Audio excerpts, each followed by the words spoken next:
কতবার ঈশ্বর হয়, ঈশ্বর না আমাদেরকে এরকম কাজ দেয়, আশিস দেওয়ার আগে, আপনাকে চঙ্গাই দেওয়ার আগে, আপনাকে সুস্থতা দেওয়ার আগে আপনাকে এরকম কার্য দেবে যে আপনাকে অসম্ভব লাগবে। ওই কোড়িরা শহরের ভেতরে যাওয়া মানে পাথর খাওয়া যাচ্ছে, তারপরে মন্দিরে যাওয়া তো দেবেই না, ওখানে অসম্ভব। তারপরে মন্দিরে গিয়ে পুরোহিতের সামনে দেখা বলেছে যিশু, ইম্পসিবল, অসম্ভব।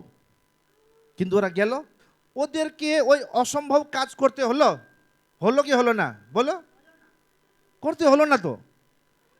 ওই অসম্ভব কাজ করার আগে ওদেরকে খালি করবো বলে যে এরকম করে দিতে হলো, বুঝলে তো? অসম্ভব কাজ করতে হলো না। আব্রাহাম যখন আইসাককে বিয়ে দিতে রেখে দিয়েছে, ঈশ্বর বলেছে যে আমাকে তোর ছেলের বলিদান দে, আমাকে তোর ছেলের বলি দে বলেছে, কিন্তু বলি নিয়েছে।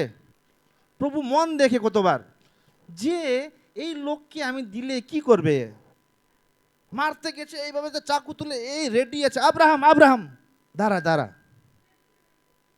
তোকে এই অসম্ভব কাজ করতে হবে না রে, আমি খালি চেক করছিলাম তুই কত ভালোবাসিস আমাকে। এই নয় রোগীরা যা পুরোহিতকে গিয়ে দেখা, যিশু বলেছে রে যাব, গেল, যেতে যেতেই ঠিক হয়ে গেল।